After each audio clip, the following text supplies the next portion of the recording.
नमस्कार प्यारे विद्यार्थियों, टैगोर स्कूल बावड़ी की ऑनलाइन क्लास में आप लोगों का फिर से स्वागत है। आज हम अपने 12th क्लास के फिजिक्स का जो डे 6 है उसका वीडियो लेके आए हैं। और अपना जो पीछे जो टॉपिक चल रहा था वो कूलॉम के नियम का सदिश निरूपण कंप्लीट हो चुका था। आज हम लोग यहाँ पर पढ़ेंगे अध्यारोपण का सिद्धांत। कि मान लो वहाँ पर तो अपन ने दो आवेशों के बारे में जिक्र किया था। यहाँ यदि अपने किसी निकाय में बहुत से आवेश हों तो उनमें किस प्रकार से क्या क्रियाएं होती है, किस प्रकार से बल कार्य करता है, उसके बारे में अपन यहाँ पे जिक्र करेंगे। देखो सबसे पहली चीज क्या है, यहाँ अपन देखें तो सबसे पहली चीज यह है कि मैं एक निर्देश तंत्र लेता हूँ 2D x और y हो गया। क्लियर। यहाँ आप लोगों के पास में आवेश लिए जा रहे हैं, एक पूरा निकाय है ये, ठीक है। ये आप लोगों के पास में आइसोलेटेड सिस्टम है जिसमें Q1 आवेश हो गया। इस Q1 आवेश का स्थिति सदिश हो गया R1 वेक्टर। क्लियर। फिर मैं बात करूं तो ये Q2 आवेश हो गया और इसका स्थिति सदिश हो गया R2 वेक्टर। क्लियर।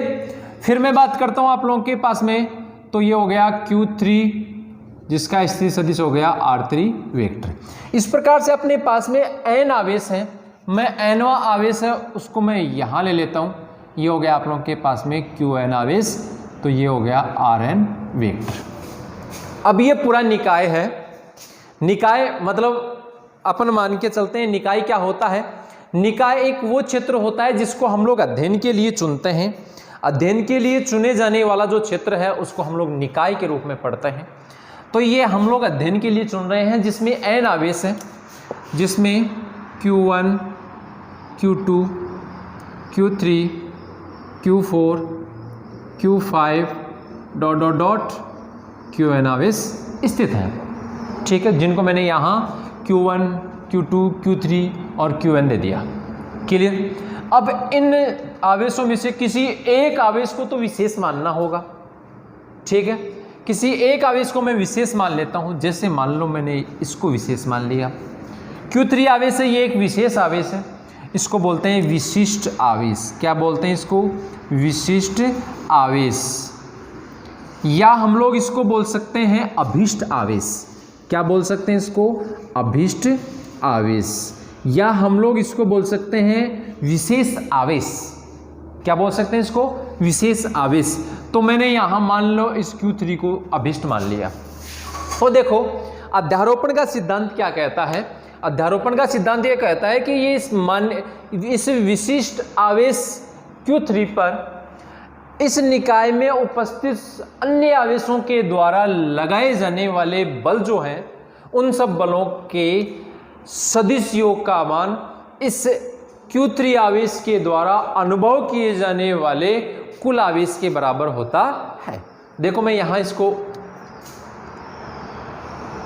नोट कर रहा हूं। एक बार मान लो कि ये Q3 आवेश है, ये कुल आवेश कितना महसूस कर रहा है, कितना अनुभव कर रहा है, ये F आवेश अनुभव कर रहा है। That's clear. और इस पर पहले आवेश के द्वारा बल लगाया जाएगा, दूसरे आवेश के द्वारा बल लगाया जाएगा, तीसरा तो नहीं लगाएगा ना। अरे तीसरा तो नहीं लगाएगा, तो मैं एक बार ले लूँ Q3 आवेश पर जो बल लग रहा है तो उसको मैं ले लूँ F3 वेक्टर। क्लियर। अब अपन आगे बात करते हैं क्यों ये जो Q3 आवेश है इस पर बल लगाएगा कौन? Q1 आवेश। कौन बल लगा रहा है? Q1 आवेश। पीछे जो आप लोगों ने सदिश निरूपण पढ़ा है, कूलॉम के नियम का सदिश निरूपण किया है, उसमें देखा है Q1 आवेश से Q3 आवेश की ओर जो बल लगता है उसको हम लोग 3-1 वेक्टर लेते हैं, ठीक है। तो मैं यहां लिख लूं F3-1 वेक्टर। पहला बल हो गया। फिर अपन बात करते हैं कि जो Q2 आवेश है ये भी इस पर बल लगाएगा। किस पर? Q3 आवेश पर। मैं इसको यहां शो कर रहा हूं, ये हो गया F32 वेक्टर। तो ये हो गया आप लोगों के पास में F32 वेक्टर। That's clear. फिर बात करते हैं अपन Q3 आवेश आ गया, तो आवेश खुद आवेश स्वयं पर कभी बल नहीं लगाता, इसलिए यहाँ कभी भी आप लोग ये लिखने की गलती मत करना कि कहीं आप लोग 3 3 कर दो, ऐसे देखो कि ये 3 1 हो गया, 3 2 हो गया, 3 3 कर दो। 3 3 का मतलब क्या हुआ कि ये तीसरे पर बल लगा रहा है, मतलब ये स्वयं पर बल लगा रहा है, जो नहीं होता ऐसा। क्लियर। फिर अपन आगे चलते हैं, तो अगला कौन सा है, nवां आवेश है, तो nवां आवेश भी इस पर बल लगाएगा कि नहीं, तो ये क्या हो जाएगा, F3n वेक्टर। तो F3n वेक्टर मैं यहां लिख दूं dot dot dot plus F3n vector. Clear, यहां तक क्लियर है। फिर अपन आगे चलते हैं, तो इनके मान निकाल लेते हैं। इनके मान निकाल के अपन यहां समीकरण में लिखेंगे। ये जो समीकरण आप लोगों के आ रहा है, ये समीकरण एक अध्यारोपण के नियम को प्रदर्शित करता है, अध्यारोपण के सिद्धांत को प्रदर्शित करता है। तो मैं यहां लिख देता हूं अपना टॉपिक। अब लिख रहा हूं क्यों, क्योंकि आप लोगों ने इस चीज को समझ लिया। अब आप लोगों की मैं लिख रहा हूं, इसका मतलब ये जो आप लोगों की हेडिंग है ये याद रह जाएगी, दिमाग में फीड रह जाएगी, जो आगे भी आप लोगों के 2 जगह और काम में आएगी। तो मैं यहां लिख रहा हूं अध्यारोपण का सिद्धांत, जो जस्ट आप लोगों के पीछे जो पॉइंट हुआ था उस पॉइंट पर डिपेंड करता है। सदिश निरूपण हुआ था ना पीछे, जस्ट उसी पे डिपेंड करता है। तो समीकरण 1 किसको प्रदर्शित कर रहा है, अध्यारोपण के सिद्धांत को। चलो मैं फिर से रिपीट कर दूं, यहां आप लोगों की ये जो हेडिंग है अध्यारोपण का सिद्धांत, इसकी जगह आप लोगों को कई बुकों में ऐसा भी है, जैसे एनसीईआरटी की पहले बुक चला करती थी, आगे जब आप लोगों का सिलेबस चेंज होगा तो उसमें यह भी हो सकता है कि निकाय में लगने वाला बल। निकाय मतलब ये पूरा निकाय है जिसमें लगने वाला कुल बल क्या होगा, F3 वेक्टर होगा। मैंने यहाँ F3 को विशिष्ट आवेश माना है। आप लोग F1 को भी मान सकते हैं, F2 को भी मान सकते हैं, F4 को भी मान सकते हैं, F5 को भी मान सकते हैं, Fn को, मतलब किसी को भी मान सकते हैं, वो आप पे डिपेंड करता है। ठीक है, मैं यहाँ ले लेता हूँ F31 वेक्टर। किससे आएगा, पीछे आप लोगों ने निकाला था, देखो वही हो गया आप लोगों के पास में 1/4πε0 तो रहेगा ही। That's clear. फिर आगे आप लोगों के पास में देखो 2 आवेश हैं, एक Q1 है और एक Q3 है, तो मैं यहां लिख दूं Q1 Q3, 2 आवेश हो गए। अब इनके बीच यहां एक स्थिति सदिश होगा, कौन सा होगा, R31 वेक्टर। देखो ये 1 से 3 की ओर जा रहे हैं, इसका मतलब 3 पर 1 के द्वारा बल लगाया जा रहा है, तो मैं यहां लिख दूं R31 स्क्वायर और यहां R31 कैप। क्लियर। चलो अब आगे देखते हैं अपन। ये आप लोगों के पास में स्थिति बन गई। अपन इसको डायरेक्टली वैसे भी लिखते हैं, यदि अदिश रूप में भी आप लोग यहां लिखते हैं तो भी कोई दिक्कत नहीं, आप लोग के आएगा मान। फिर अपन आगे चलते हैं, ये F32 निकाल लें, F32 निकाल लें तो 1/4πε0 तो ऐसे कैसे रहेगा ही। ये आप लोगों के पास में Q1 Q2 Q3 और R32 square R32 cap. Clear. फिर अपन बात करें तो इस प्रकार से फिर आप लोग के F34 निकल जाएगा, F35 निकल जाएगा, तो अपन आगे ले लेते हैं F3n वेक्टर इक्वल 1/4πε0 क्या हो जाएगा, ये Qn Q3/R3n square R3n cap. इन सब की वैल्यू मैं समीकरण 1 में पुट करता हूं तो देखो क्या आएगा। यहां लिख रहा हूं मैं, यहां लिखेंगे समीकरण समीकरण 1 से क्या होगा, समीकरण 1 से F3 वेक्टर। देखो इन तीनों में से कुछ कॉमन आ रहा है, मैं डायरेक्ट कर लेता हूं, या आप लोग वैसे चाहो तो वैसे लिख सकते हो, कोई बड़ी बात नहीं है, क्योंकि यहाँ जगह अपने पास में कम है। चलो लिख ही लेते हैं 1/4πε0, ये वाली वैल्यू आ गई। ये हो गया आप लोगों के पास में Q1 Q3/R31 square R31 cap plus 1/4πε0, ये वाली वैल्यू आ जाएगी। क्या होगा, Q2 Q3/R32 square R32 cap plus फिर क्या होगा, डॉट डॉट आ गया तो डॉट डॉट डॉट प्लस 1/4πε0। ठीक है, फिर क्या होगा, देखो यहाँ पे ये वाली वैल्यू आएगी Q3 अपॉन R3n स्क्वायर और R3n कैप। क्लियर? अब इनमें से जो चीज कॉमन आती है उनको कॉमन ले लो। क्या कॉमन आ सकता है? देखो एक तो Q3 आएगा, सब में कॉमन है, मैंने ये ले लिया Q3। फिर देखो बटा में क्या आ रहा है 4 pi epsilon not 4 pi epsilon not 4 pi epsilon not, तो ये हो गया 4 पाई एप्सिलॉन नॉट। क्लियर? फिर देखो क्या आएगा, यहां Q1 अपॉन R31 स्क्वायर, ठीक है, और ये R31 cap plus Q2 R32 square और R32 कैप। क्लियर?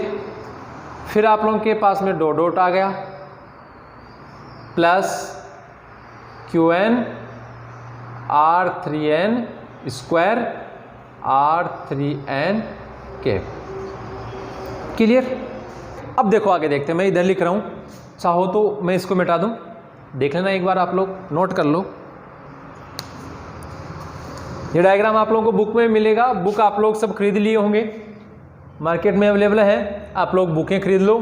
और जब भी वीडियो देखना स्टार्ट करो उस समय आप लोगों के पास में पेन कॉपी होना चाहिए, आप लोग इन सब चीज़ों को नोट कर सको। जो भी डाउट हो आप लोग बोल सकते हैं, पूछ सकते हैं बेझिझक। चलो यहाँ तक क्लियर?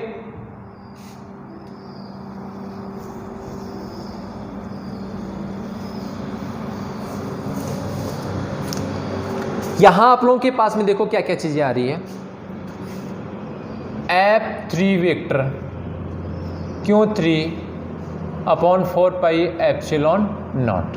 देखो अपने पास में आता है एक समीशन, मतलब सिग्मा आता है जो योग करता है। यहां आप लोगों के पास में अंदर जो भी वैल्यू देखो, ऊपर देखो Q1 Q2 आगे Q4 Q3 नहीं आएगा, Q3 ऑलरेडी आ चुका है, एक बार आएगा, डबल नहीं आएंगे, मैंने आप लोगों को अभी पहले बताया। Q5 आ गया, Q6 हो गया, आप लोग Qn तक हो गया, तो मैं ऊपर ले लूं Q। जो आप लोगों के पास में यहां आप लोगों के नंबर आ रहे हैं, आवेश की जो नंबर दे रखे हैं आप लोगों ने 1 2 4 5 ऐसे आएंगे, 3 यहां ऑलरेडी आ गया, तो मैं यहां कोई एक सिंबल ले लूं जिसको I दे दूं। ठीक है, I को मैं यहां प्रेजेंट करूंगा, I की वैल्यू है 1 से स्टार्ट हो रही है, ठीक है, और कहां तक है, n तक है, तो मैंने यहां इसको प्रदर्शित कर दिया। I का मान 1 से स्टार्ट होकर कहां तक है, n तक है, लेकिन I के मान में Q1 होगा, Q2 होगा, Q3 नहीं होगा, Q4 होगा, Q5 होगा। क्यों? क्योंकि Q3 बाहर है, Q3 यहां पर है, इसलिए I की जो वैल्यू होगी उसमें नॉट इक्वल 3। I की जो वैल्यू होगी वो 1 से स्टार्ट है, n तक है, लेकिन I का मान 3 कभी नहीं होगा, इसकी बात कर रहा हूं मैं। फिर आगे चलते हैं, फिर आ गया बट्टा में R31 square, R32 square, R33 square तो नहीं हो सकता ना, R34 स्क्वायर होगा, R35 स्क्वायर, R36 स्क्वायर, ऐसे आप लोग के R3n स्क्वायर। तो मैं यहां ले सकता हूं R3, ऐसे कैसे रहेगा, ऑलरेडी है I का स्क्वायर, और R इसमें भी 3I कैप। बोलो यहां तक कोई दिक्कत हो तो? ये तो हो गया, ये जो इक्वेशन आप लोगों ने की, इस इक्वेशन का पूरी डेरिवेशन हो गई जो मैंने आप लोगों को समझा दी। अब अपने पास में ये आता है कि मैंने तो यहां पे Q3 आवेश को अभिष्ट आवेश माना है। यदि आप Q1 को माने तो समीकरण क्या होगा, यदि Q2 को माने तो क्या होगा, Q4 को माने तो क्या होगा, उसके लिए अपन एक कॉमन समीकरण यहां बना देते हैं। देखो क्या होगा, मैं यहां ले रहा हूं F3 की जगह क्या ले लूं, J ले लूं। J भी ये क्या है, एक सिंबल है जो अपने को वैल्यू बताएगा। यहां आप लोग के पास में 3 की जगह मैं J ले रहा हूं, तो जहां जहां 3 है वहां J कर दो, मैंने J कैप कर दिया। क्लियर? मैं इसको अंदर ले जाऊंगा अब, क्योंकि ये समीशन में आ गया, अंदर जाएगा। 1/4 पाई एप्सिलॉन नॉट, ये हो गया समीशन। क्यों I कैप तो ये हो गया, और क्यों जे के पे बाहर से आ गया, ठीक है। नीचे R3 की जगह मैं जे ले लूँ, आई ऑलरेडी है स्क्वायर, R3 की जगह जे ले लूँ, आई ऑलरेडी है केप हो गया। अब आई की वैल्यू 1 से स्टार्ट होके n तक थी और मैंने यहाँ लिखा था आई नॉट इक्वल 3। अब 3 की जगह क्या आ गया, जे आ गया कि नहीं, तो मैं यहाँ लिख सकता हूँ आई नॉट इक्वल जे। कभी भी आई और जे बराबर नहीं होंगे। आई और जे का बराबर होने का क्या अर्थ होता है, यदि आई और जे दोनों बराबर हो गए इसका मतलब है जो आवेश है वो स्वयं पर बल लगा रहा है, जो कभी नहीं होता, दूसरे आवेश के द्वारा लगाए गए बल का अनुभव करता है, स्वयं पर बल नहीं लगाता। तो ये आप लोगों के पास में समीकरण नंबर 3 प्राप्त हो गया, जो किसी निकाय में लगने वाले बल को प्रदर्शित करता है, जो अध्यारोपण के सिद्धांत के द्वारा हम लोगों ने यहाँ इसको प्रदर्शित किया है। तो एक बार इसको आप लोग डिटेल से देख लेंगे, डायग्राम बना लेना। केवल इस वीडियो में यही चीज़ मैं इसलिए प्रदर्शित कर रहा हूँ, ये छोटा वीडियो है लेकिन ये मोस्ट है। क्यों? एग्जाम की दृष्टि से मोस्ट है ही। इसके अलावा आप लोगों ने अभी पढ़ा निकाय, ये जो अपना टॉपिक है ये क्या है, निकाय का बल। आगे आएगा आप लोगों का निकाय,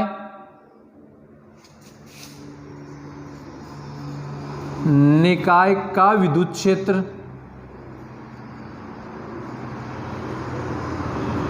निकाय का विद्युत क्षेत्र। फिर आएगा आप लोगों के पास में निकाय का विद्युत विभव। तो अध्यारोपण का सिद्धांत 3 जगह काम में आता है। पहला निकाय का बल जो अपन ने कर लिया है, दूसरा है निकाय का विद्युत क्षेत्र जो आगे आएगा आप लोगों के 1-2 पॉइंट के बाद में आ जाएगा। विद्युत क्षेत्र अगला टॉपिक आप लोगों के विद्युत क्षेत्र ही है। विद्युत बल रेखाएं होंगी, उनकी विशेषताएं हो जाएंगी, गुण हो जाएंगे, उनके गुणधर्म होंगे। फिर उसके बाद में अपन विद्युत क्षेत्र के बारे में अपन देखेंगे, तो आगे आप लोगों के निकाय का विद्युत क्षेत्र ही आएगा।